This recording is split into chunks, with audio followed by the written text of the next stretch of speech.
From UFOs to psychic powers and government conspiracies, history is riddled with unexplained events. You can turn back now or learn the stuff they don't want you to know. A production of iHeartRadio.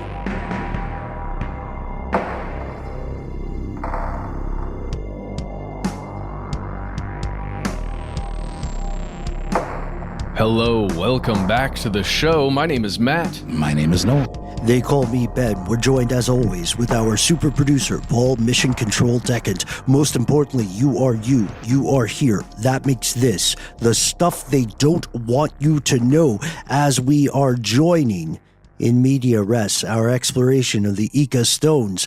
We hope that you listen to part one, and more importantly, please feel free to toss us a review on Apple Podcast.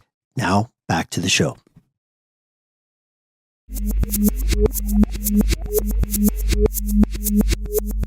This is a puzzle that feels like it could be solvable, right? With the information we have at hand, this seems like it's just a matter of rearranging the pieces to form a coherent cognitive picture. But these are not the most well-known things. These are not the controversial Ica stones. They're two different buckets.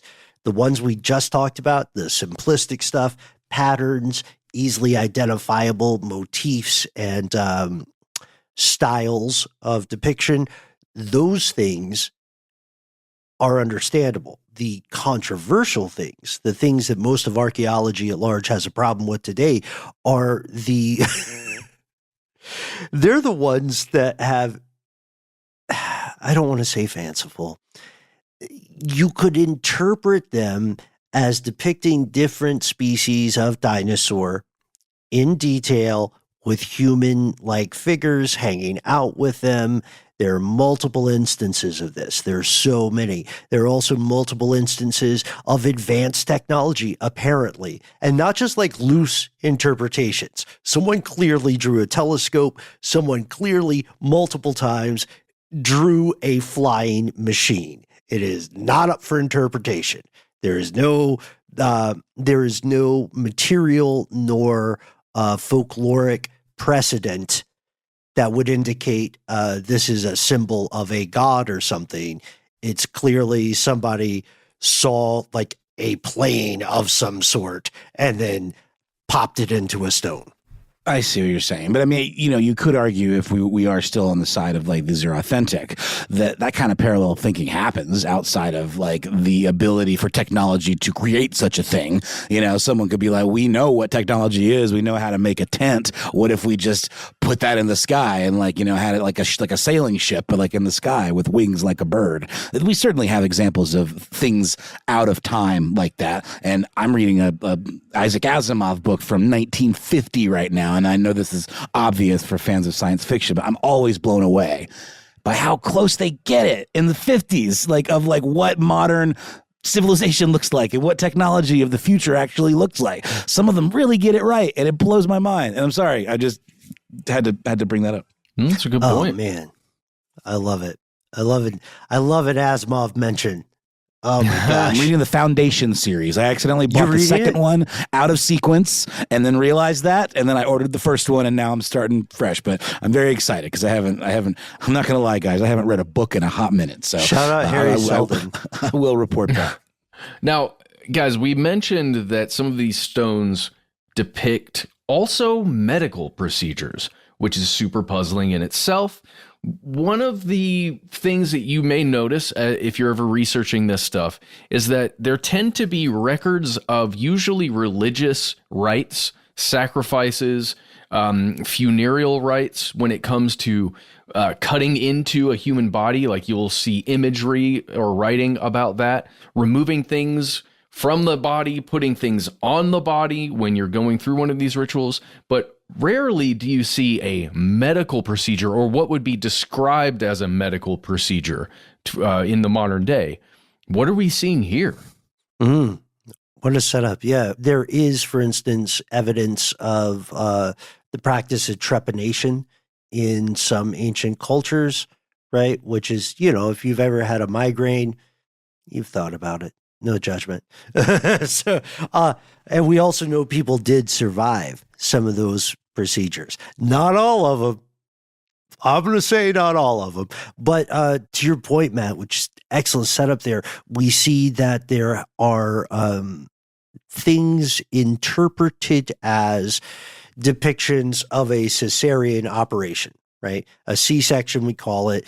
That's where when someone is giving birth, you have to conduct a surgical operation to extract the child from the womb.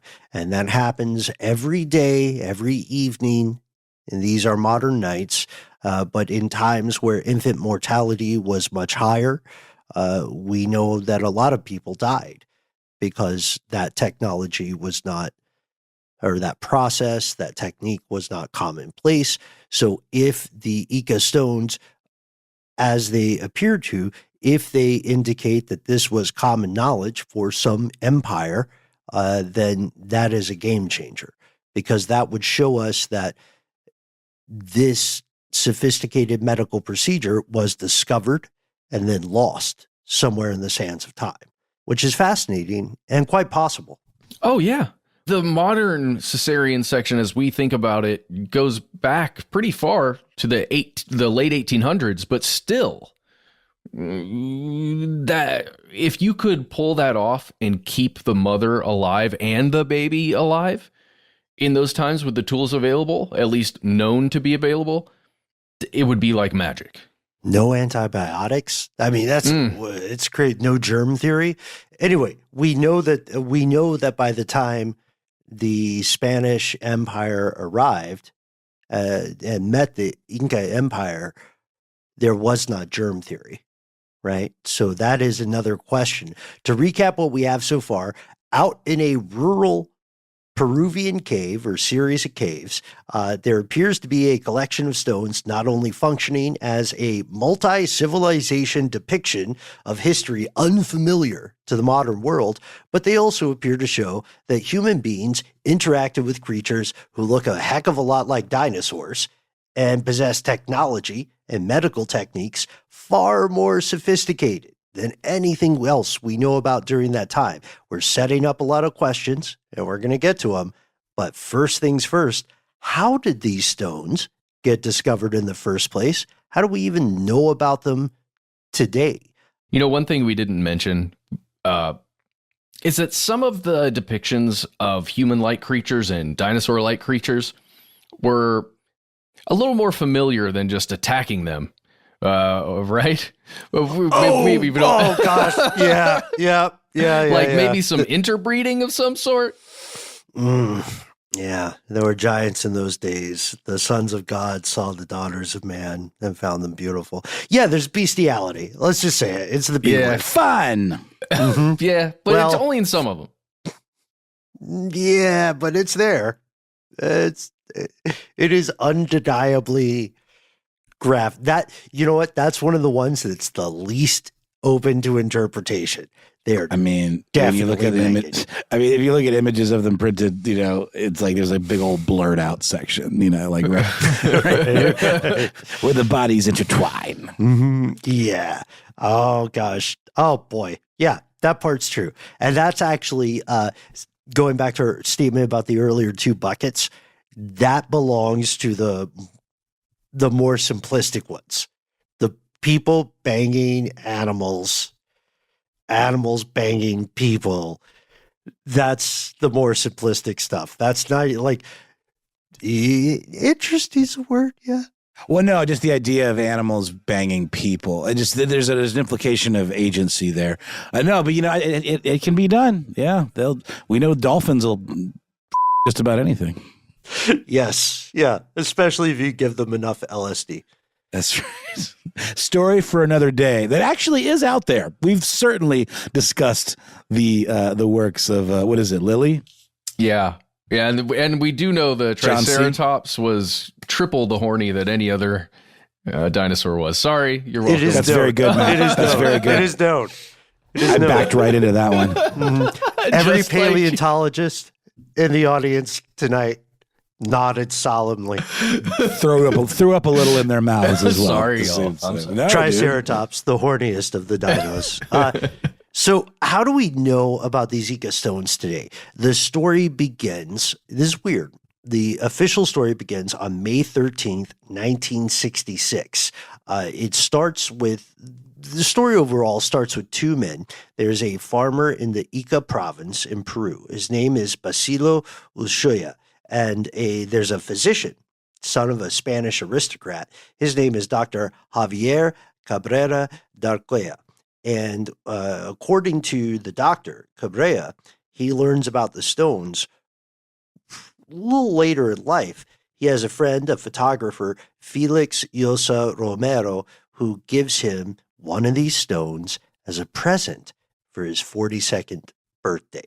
This guy does not know, he doesn't know paleontology from a can of paint, right? He is a physician. He's a good doctor, and like a lot of very smart people, he has a hobby. His hobby is Peruvian prehistory. Yeah, and he's like, "Hey, thanks for that gift, man. How'd you make this?" No, I'm just joking. And then he's like, "How dare you, sir? No, How dare you?" But he noticed some weird things. Specifically, and I love that we're pointing this out. Specifically, a fish hanging out with some humans that should have been gone way before the humans would have even known that that thing existed. Well, isn't that part of the weirdness? Is some of these depict creatures that just their timelines would not have crossed in general, right? That's sort of the idea. 100%. Yeah. So our good doctor gets his gift for his 42nd birthday. And, you know, he's an eclectic guy. He's a Renaissance man. And he says, hang on. I'm an armchair historian, and I know enough about fish to know exactly. He called you out, man. He's like, I know exactly what Noel Brown's going to say later. This fish would never have been around in the time of the modern humans. Interestingly enough, Dr. Cabrera never explained specifically what particular fish he believed this stone depicted. And I've looked everywhere. A rudimentary cave drawing-esque style of a fish. Not a whole lot of discerning, right. like a stegosaurus. That's a stegosaurus, but there was the fish that tipped him off. I don't quite get that. It was a coelacanth. Come on, we're all thinking it. Whatever, dude. I don't buy it. It's a little specific. That's all I'm saying. Yeah, but also it doesn't start with the dinosaurs. It starts with the fish, right? That's how it's like Scientology. That's how they get them in. They get them in with something. I get it. It's interesting. Just off the map far enough, and he says, you know, we can only imagine. He goes back to Romero and he says, thank you so much for this gift. You know, Feliz cumpleaños to me. This also is an impossible thing. This is clearly made by Homo sapien, and it's clearly depicting a fish that I know did not exist during the time of Homo sapien. Where did you get this? You must tell me. And he learns through his friend that people in the Ica province have been finding stones in a nearby cavern, actually due to some meteorological phenomenon. And he says, I must have these, right? And let's be honest, no shade one way or the other, but the good doctor here is in the upper echelons of Peruvian society. So he can afford to have an expensive hobby like this. Sure. So I guess I'm trying to understand his motivation. Initially, when he said the thing about this fish, like he is suspicious of their authenticity, or he thinks they represent something massive. He's suspicious. He is suspicious. Okay. Sorry. Oh God. Got it. Just making sure that I'm on the same fish page. Carry on. Pay me no mind. All right. Well, no pun left behind. You're absolutely right, Noel. What he does here is he is intrigued, right? He doesn't suspect any scoundrel activity or cons or grifts or chicanery. He wants to know more because he's long held an intense interest in Peruvian prehistory. He's a good faith actor, as we would call them on this show. And he starts hitting the streets, for lack of a better phrase, and he wants to find more stones. He wants to find this cave in particular. He wants to figure out where this came from. Because, if we assume his perspective, this is something that could fundamentally upend history. I mean, imagine if we found something like this. We're on an adventure and we find something that seems to indicate people provably ran into Bigfoot or something. Yeah, dude. Stuff that we've long wanted to be proved true. You know what I mean? I mean, that's part of this too, is that confirmation bias, I guess, or that drive within us to like have our dreams, come true, right? That'd be awesome. Dude, if any of us found something like this, I can guarantee we'd be feeling trepidatious about it. That was very good, man. I almost, that one almost swam right past me. Oh, buddy. Oh. And we'll pause here for a word from our sponsors. We'll be right back.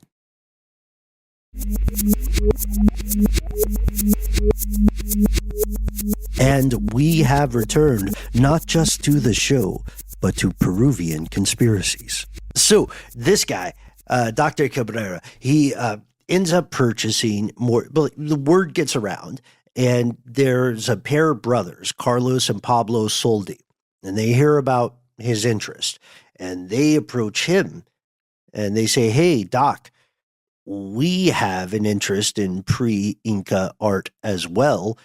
We have found a lot of stones. He ends up purchasing something like 310 individual samples of these stones from a nearby region. And they say, look, we've been trying to talk to archaeologists about this.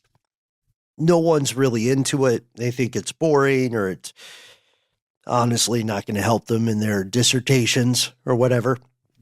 And so he says, okay, I'll buy it.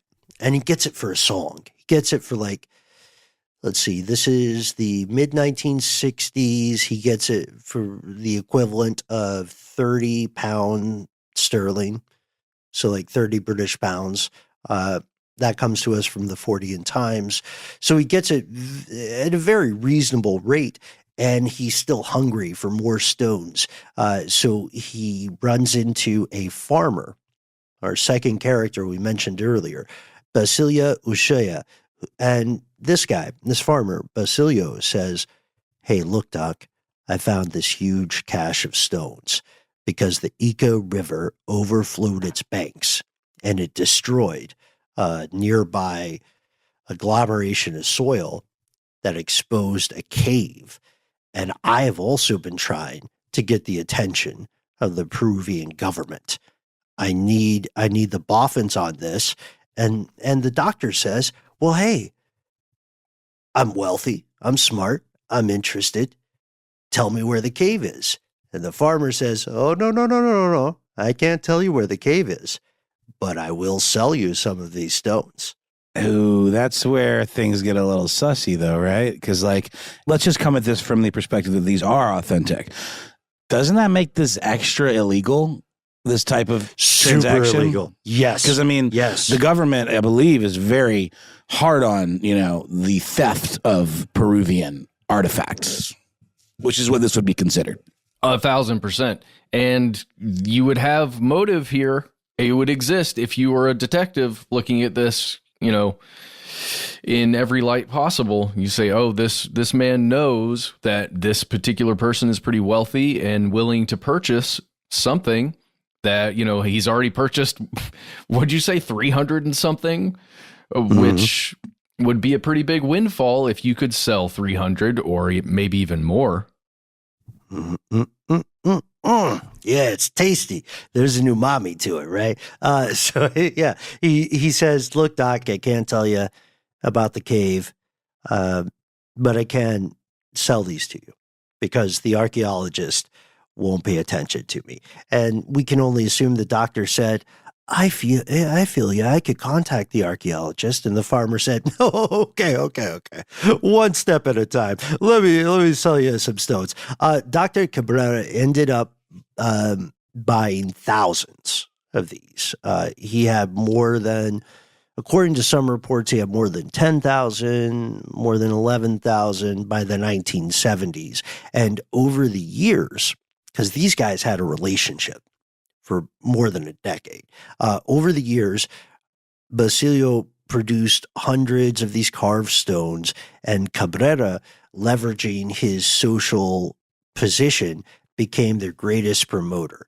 And he would always reach out to scholars, to other aristocrats, fringe theory enthusiasts, and everybody that he was speaking to.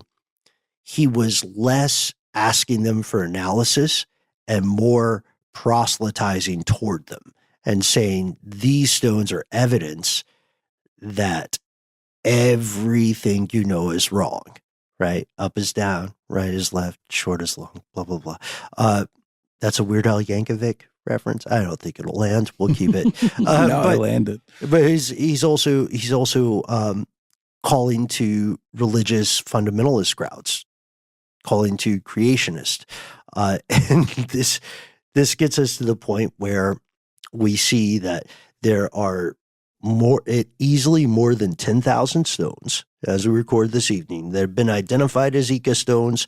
The majority belong to the estate of Cabrera. He was the hugest promoter. He made his own museum.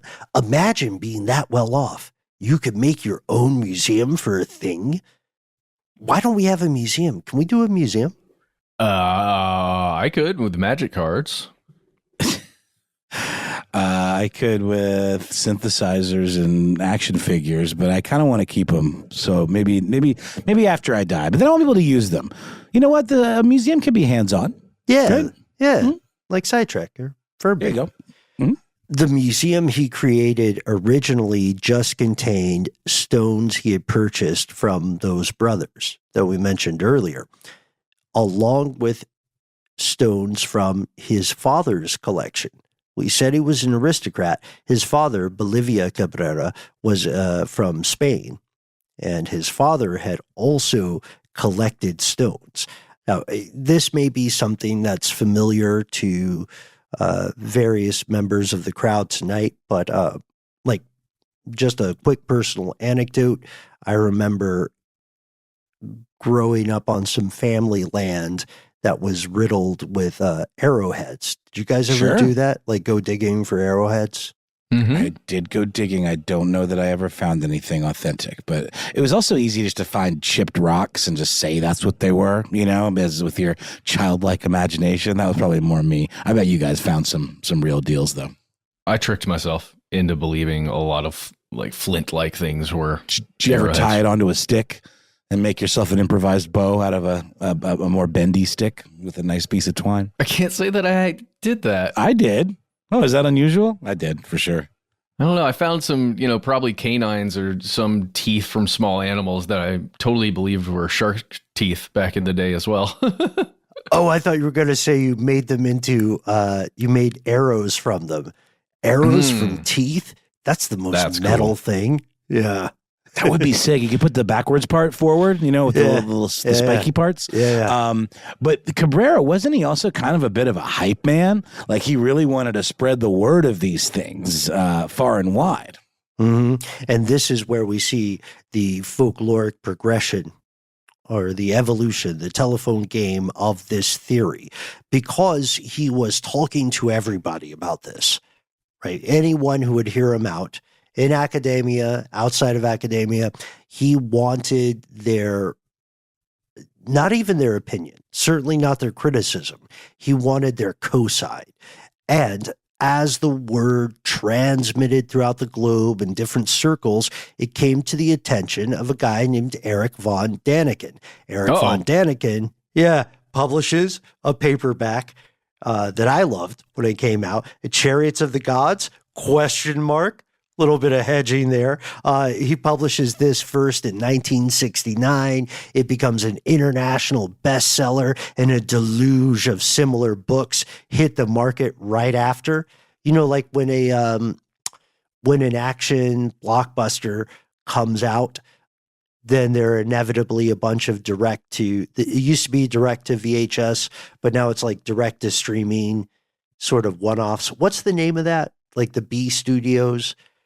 Well, they called them mockbusters was the term that was used, but it was one called like the Asylum, I think. Like, so instead of Transformers, it was Transmorphers, and they were literally banking on people, I think, getting confused at the video store, and probably made some bucks off of that. Similar in the mass market paperback game at this point. All of the key thing here is that all of these books name-checked the mysterious Ica stones. And then later, religious types took up the cause of the Ica stones because they were creationist. And not to call any of us out, but anybody raised in a very religious, Christian religious environment knows that there's a lot of controversy around the age of the earth, right? Well, yeah, there's certain perspectives in that kind of school of thought, I guess, that would even argue that dinosaurs aren't real, right? Oh, yeah, I've heard that argument. Is that real? Like people are saying dinosaurs aren't a thing? Absolutely. The speculation goes that it's a big trick by the Smithsonian and other government organizations that are based in Satan. Satan worshiping, and it's trying to trick human beings to believe the Earth is much older and all this stuff, when in fact, firmament and flat Earth and all that else just kind of one simply pointing out an extremity of this position, right? And it's definitely what you might call fringe. A lot of this is, but there are certainly people out there that do put forth that might well be a possibility.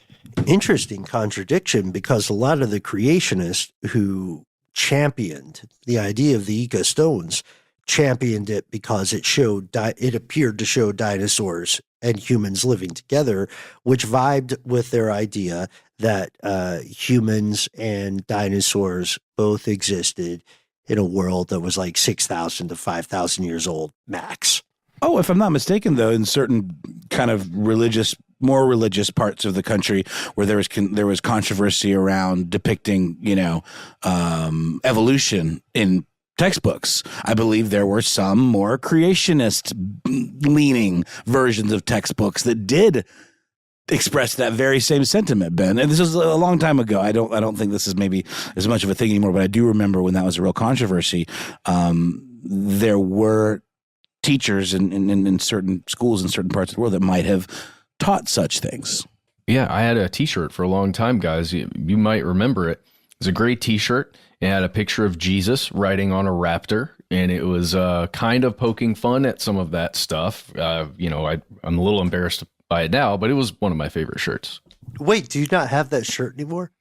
I think I donated that would be a thrift store find right there. Let me tell you, people would pay good money for that. Oh, man. I agree with Noel on this one. We also know that riding the wave of this attention, the good doctor wrote his own book where he set forth the majority of the claims that have become sort of the manifesto for people who believe in the Ica stones. And this is the hidden history. We got to talk about it, right? We've made this a 2-part episode. Let's get into it. What does he say in his book, The Message of the Engraved Stones of Ica? Let's take these one at a time. The first one is that the stones themselves are way older than you think. I promise, they're way older than you're imagining the thing I'm about to say. At least. Ooh, let's Prices Right it. Let's Prices Right it. $1. $1 million. Okay, 12,000 years. Way 1 million years. Way more. 405 million years old, at least, according to the book. Wow. Based on what exactly? Vibes. Conjecture? Yeah, it's a vibe thing, yeah. It does say, he does go on to claim that through the transplantation of cognitive codes to highly intelligent primates, the men from outer space created new men on Earth. So these are like gods. These are like kind of godlike entities. It's almost like the engineers in Prometheus in the alien world universe. The important thing to know there is that, according to the book, humans did not start here on planet Earth. Which technically it could be seen as supporting the idea of panspermia, which is a brilliant concept with a terrible name. Again, every time that word comes up, I think about Dan Harmon being like, what did you say? He sure roasted us on that one. Yeah. Dan, if you're listening, shout out, man. Yeah. The stones also, according to Dr. Cabrera, they depict dinosaurs and these proto-humans. He calls the stones that he likes, the doctor calls them glyptoliths. And he says these show that these hypothetical ancient people interacted with these reptiles, and they had larger brains than those of modern man, these alien humans, and that they used a form of, quote, concentrated psychic energy, end quote, with which they were able to influence celestial events, and they would record those massive instances of ESP on the stones. So, of course they would. So, like, you know how, I want to be careful how I say this. We all have at some point met a person who is low-key convinced they can control the weather. Yeah. I'm not kidding. There are people who, and we're not saying they're jerks or assholes or anything like that, you know, but they're saying, oh, I can make it rain, or, oh, I can stop the rain, or, you know. I've had my moments when there's some gusting winds in the back where I put my hand out right as the wind starts back up and I go, oh, crap.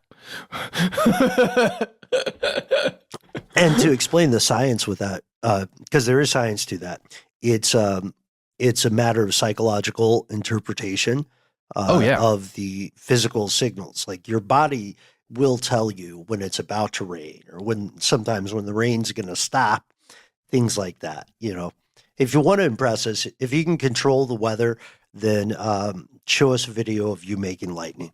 Yes, please. Let's pause right here for a word from our sponsor and get back with more on the ecostones.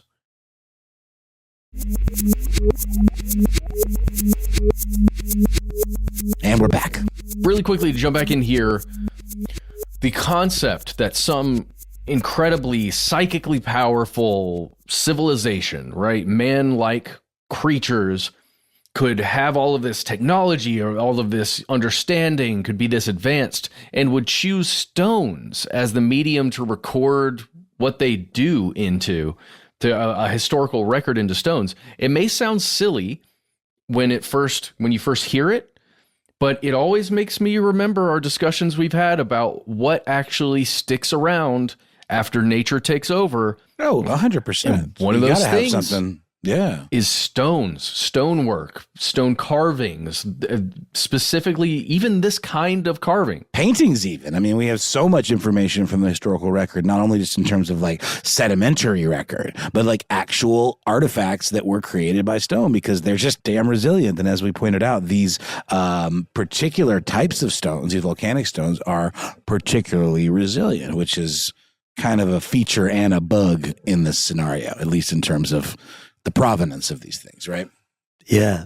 Check out the research that U.S. scientists and sci-fi writers did a few decades back when they were trying to figure out how to warn future civilizations about the dangers of radiation. They ultimately end up going back to stone glyphs. Yep. Because that'll stick around. So there is a lot of plausibility to that, or possibility. But our buddy, Ben, stone glyphs and pictograms, right? Like pictures, not words, ever. Not words, like IKEA instructions. Wow, man. Okay, sorry. Yeah, IKEA. It reminds me of this thing. Yeah. Like, if this is real, maybe that is how somebody would try and get a message across millions of years. Mm-hmm. Yeah. right? It's one of the most effective ways. So if you ever want a lasting monument, make it in stone, honestly, and just hope the tectonic plates play ball. They don't collide too hard. Right.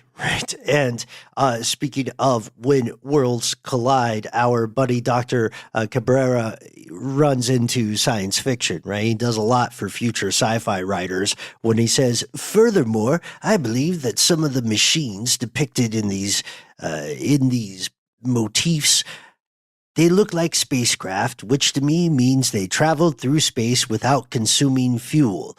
And the Nazca lines are definitely, for sure, remnants of an ancient spaceport. I am taking no questions at this time. Thank you for I coming. said good day, sir. Yes, I said good day. Yeah. I mean, look, okay, also, before, lest we sound like we're dunking on this guy unnecessarily, it is true that the earliest Peruvian artifacts do date back to around 20,000 years ago. These are true things. They do not make any claims about living around dinosaurs. They don't make any claims about traveling through space or any great celestial psychic power ESP revelations. We know that engraved stones have been around in the region and discovered way before the Ica stones gained prominence in 1966. There were Jesuit missionaries who traveled through Peru during the Spanish conquest, and they even sent some of these stones, like engraved stones from previous civilizations, back to Spain. Some of these stones are legitimate, but there are problems. I think we can talk about that, right? If there's an actual... All right, here's the thing. Technology leaves more than a single imprint. Future, like in this kind of time window, 2,000 years from now, the idea of a fossil fuel powered civilization is not going to be based on the discovery of a single cache of stones in a cave. There are going to be other pieces of residue, a sort of sociological ectoplasm, if you will, right? Vestiges of these things. Oh, I will. Thank you. Yeah. The Inca didn't have a written record, but they had a rich oral tradition. So you're telling us that not one single story from this super dense catalog of folklore, not one of those stories mentioned a telescope or a machine that could fly? Oh man, that is such a good point. Just never mention it. It's just the one stone. I mean, dinosaurs also died out, as far as we know, for the most part, way before primates hit the scene. At least that we're aware of. That's what science says right now. Yeah, quote unquote science. I mean, also, if we're tracing the modern story, the BBC produced a documentary on the Ica stones, and they had some scathing conclusions. It goes back, I think, to your earlier point, Noel. The Peruvian government felt a lot of Western pressure, and they felt like they had to respond to this. That's right. They did have a mandate to, kind of oversee the historical relics, the antiquities of the country. And so the government felt that pressure to kind of have a show of force here. So they arrested the farmer for selling these stones under the pretense that these were, in fact, legitimate artifacts. At which point, the farmer does an about face and quickly changes his story. Whether or not you believe this is just a self-serving act of a desperate person that's been backed into a corner, or if this is the real story, I'll let you be the judge. The farmer recanted his story, claiming, in fact, that he had carved all 10,000 of the stones himself. Yeah. Took it a step further, guys. He demonstrated his technique. Remember, we were talking about how do you penetrate the very durable 7 out of 10 Mohs scale surface of these volcanic rocks. We're going to need something a little more powerful than just like a hammer and chisel. And he showed that he had been doing it with sort of like a Dremel type tool, or I guess maybe a dental drill, maybe, Ben? Which one? My teeth are on edge just thinking about it. Makes your teeth sing. Yeah, apparently he said just we were relating there, Noel. This is how I did it. Not only did I create these historical hoaxes like the Shroud of Turin, but I also used a dental drill. Let me show you these methods. The government considered this all a hoax. They shut it down. And they said, all right, our geopolitical embarrassment is over and done with. You know what I mean? Like if you fart in a busy elevator and then you get to your floor, hey, just walk away. You know, you just hope you don't meet those 6 people again. Cynthia, I'm sorry. Oh. Well, can I posit something here just as again, maybe a minor devil's advocate? Yeah. Major devil's advocate. Go full Pacino. Yeah. Go full Pacino. I'm trying to put myself in the shoes of this farmer, and the government finally gets wind of what you're doing, and they're none too happy about it. They're saying, hey, what you've been doing is illegal, and you are going under the jail for betraying your country, basically, and all of the peoples in the history. You're going to jail. Would you maybe, put in that position, be willing to say something like, I hoaxed this whole thing to try and get out of that? Well, that's what I was kind of saying. I wasn't being a total jerk. I mean, like, it does seem backed into a corner, or perhaps because of the influence of others that this person took the fall, you know, and acted as sort of a knowing patsy. Yeah, I like that. I like this. I think this is a fitting way for us to begin wrapping this up, because even now, a ton of people believe the Ica stones are legitimate and that there is a cover-up of some sort afoot, because the person with the lowest socioeconomic status, let's be honest, Basilio, was forced to announce that he had faked the stones to avoid imprisonment, and they were going to lock this guy up for years. Peruvian law explicitly prohibits the sale of archaeological discoveries. So what if under that pressure, perhaps pressure against his family as well, he took the fall, right? And said, hey, I'm faking it, nothing to see here. You know, just let me be a free man, let my family be safe. And I've learned not to interact with the 1% or whatever. He later has an interview with a journalist wherein he says, I did not forge any of this. I had to claim they were a hoax so I could avoid jail time because, you know, I'm not a wealthy man. I have to keep my job. Because of the iron-fisted approach to pursuing folks dealing in these types of stolen antiquities, right?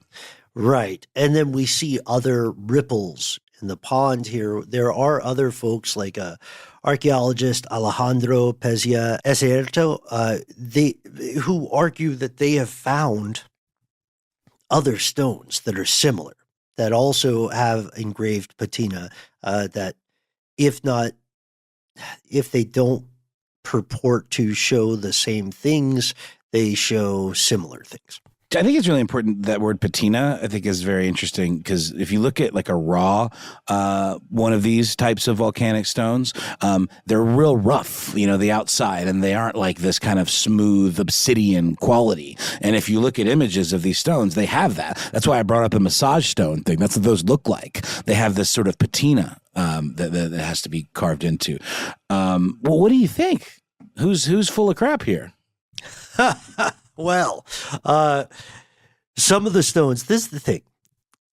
Part of this is true. Some of these stones are legitimate. That's fantastic news. The slightly less fantastic news is that the legit stones, which are weathered for sure and are ancient and are engraved by human hands, they're all what we will call the tamer stones.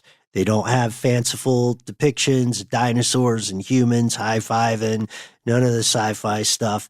It looks like historical hoaxes got mixed in with the general article as part of the booming illegal trade in ancient artifacts. That's a distressingly common phenomena throughout the world and throughout history. Like, how many pieces of the true cross were sold in the Middle Ages? You know what I mean? I do. Yeah. And it makes sense, as we said at the very top of this. if you find there is a side hustle and all you need is a drill and some smooth stones and you can make bank, maybe you take that. We got into the wrong business. You know what I mean? Like, I think about that all the time. Faking historical stuff right now.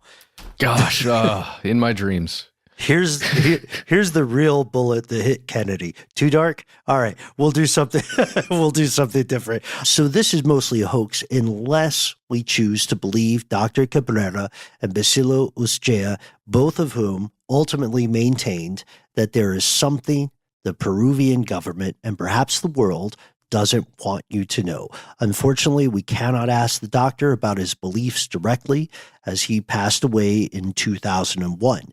However, if you want to learn more, he has a museum. His estate has a museum, the Museo Científico Javier Cabrera, which you can visit. I do think it's really interesting, man, when you Google this stuff and look for, like, you know, Ika Stone's dating and all of this kind of thing. The majority of the bulk of, like, articles that come up are mega creationist websites. Yeah. They are really behind this thing, man. And I was looking at it for a second. Again, I'm not here to diss anybody's religion or whatever. That's not the point here. But I just think it's very interesting that it obviously has there is an agenda here in terms of, like, helping to bolster someone's set of beliefs. And I was reading this article on creation.com before I realized it was on creation.com. And it seemed very, like, scientifically measured, talking about different methods of dating and stuff. And I'm not saying the stuff in here isn't necessarily accurate, but it is very much on this site that says humans and dinosaurs existed together. And that's what they're trying to prove through various means. It's interesting. I just want to see the dino movies that were created before mankind came around. Like, what kind of cinema were they making, you know? I love it. I want to see the conspiracy about a meteor landing, you know? You're crazy, Stego man. A meteor from space? Oh, it's like that movie 2012, but just, a couple million years, hundreds of millions of years before. Folks, we can't wait to hear your, I love that pitch, Matt. We can't wait to hear your pitch for a dinosaur version of a movie, right? Pre-human, right? What would Devil's Advocate be about if it were by dinosaurs, for dinosaurs? So BDFD, and what would your favorite tropes be? What would your interpretation of a classic dino cinema be? Equally as important, what kind of dinosaur would Al Pacino be? That's just a straight up question. As specific as possible. Yes, as specific as possible. Bonus points if you base it on science. Christopher Walken as well. Obviously, Walken's a T-Rex just because of the hands. You think so? I don't know why. I'm sorry. He doesn't have weird hands. But I mean, hands are weird. It just hit me. It just hit me that way. Also, we understand that some human actors can't really be put in a box like that. Shout out Tilda Swinton, Gary Oldman in particular. They're chameleons already. We also want to know, perhaps equally or more importantly, what other pieces of anachronistic technology should we explore in the future? Let us know. We try to be easy to find online. That's right. You can find us at the handle Conspiracy Stuff, where we exist on YouTube, where we have video content galore, on X, FKA, Twitter, and on Facebook. We have our Facebook group. Here's where it gets crazy. Hey, feeling charitable? Why not hit us up on Apple Podcasts? The podcast is called Stuff They Don't Want You to Know, and leave us a 5-star review. Really helps people discover the show, and we really appreciate your service. You can also find us at the handle Conspiracy Stuff Show on Instagram and TikTok. Hey, and also tell your friends about the show. Talk to your friends about these weird stones. See what they think. And then send them our way. If you don't like the show, tell your enemies. That's right, especially your enemies. If you want to talk to us directly, you can use your mouth and your phone. Isn't that weird?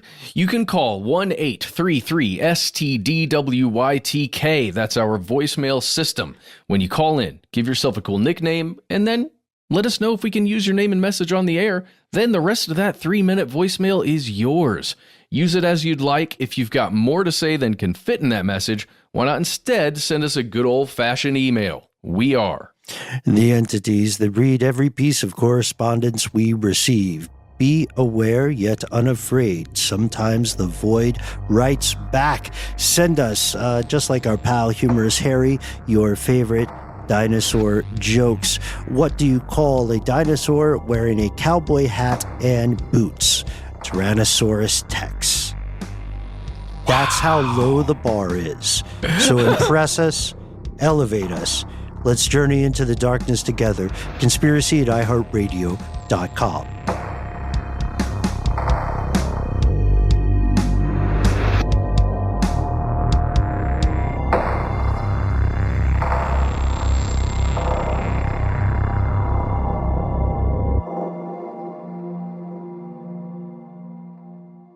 Stuff They Don't Want You to Know is a production of iHeartRadio. For more podcasts from iHeartRadio, visit the iHeartRadio app, Apple Podcasts, or wherever you listen to your favorite shows.